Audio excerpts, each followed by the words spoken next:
14 जनवरी को षट तिला एकादशी है। षट तिला में 6 प्रकार से तिल का उपयोग किया जाता है। ध्यान से सुने। तिलोदवर्ती, तिल को भिजा दो और उसको फिर सिल्लोढ़ी पर पीस कर, आजकल सिल्लोढ़ी तो घर पे है नहीं, मिक्सी है, उसमें बढ़िया पीसता नहीं, लेकिन फिर भी पीस लो, जो उपलब्ध है साधन उसी से पीस करके स्नान करके पवित्र होकर के फिर उसी तिल का उबटन अपने सारे शरीर में लगाना। उस उबटन के 3 भाग करना। एक भाग मस्तक से लेके वक्षस्थल तक लगाना, दूसरा भाग हाथ धो करके फिर नाभि से लेके कमर तक लगाना, तीसरा भाग पैरों पर लगा। तिलोदवर्ती। फिर किसी पवित्र तीर्थ में गोता लगाना।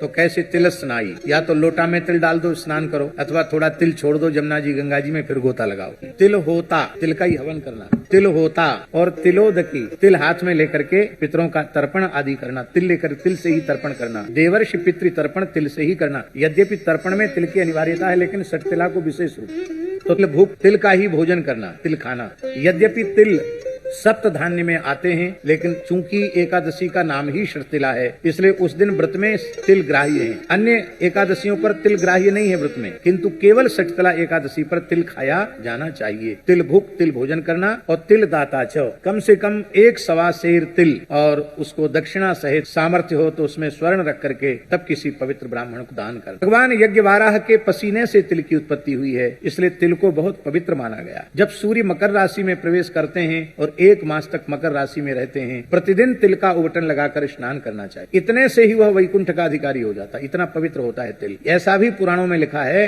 कोई अत्यंत निर्धन व्यक्ति वो तिल भी न जुटा सकता हो तो क्या करे? बोले जब तक सूर्य मकर राशि में है, तिल तिल कहकर स्नान कर ले तो भी वो मुक्त हो जाए। इतना तिल का महात्म्य है। और यह एक बहुत बड़े संयोग की बात है कि हम समझते हैं कि पूरी स्मृति तो हमको नहीं है, लेकिन शायद 30-35 वर्ष के बाद ऐसा संयोग आया होगा कि जो षट तिला और मकर संक्रांति दोनों एक ही तिथि पर पड़ गई। मकर संक्रांति भी वही उसी दिन और षट तिला एकादशी भी उसी दिन। ऐसे कई दुर्लभ योग उस दिन पड़ रहे हैं। इसलिए इस बार की जो मकर संक्रांति है और षट तिला है, ये विशेष पुण्य प्रदा है। बहुत से लोगों का प्रश्न है कि महाराज संक्रांति को हम लोग अन्नदान करते हैं, अब क्या करेंगे? अन्नदान कैसे करेंगे? क्योंकि एकादशी है। तो अन्नदान के प्रतीक के रूप में तिल दान करें उस दिन, और जो अन्नदान करना है उस अन्न का संकल्प करके रख लें, और दूसरे दिन द्वादशी आने पर अन्नदान करें। भोज भंडारा भी कराना हो तो द्वादशी को ही करावें। ऐसे ये षट तिला संपूर्ण पापों का नाश करने वाली है, और संक्रांति तो अक्षय पुण्य को देने वाली होती ही है। 14 जनवरी को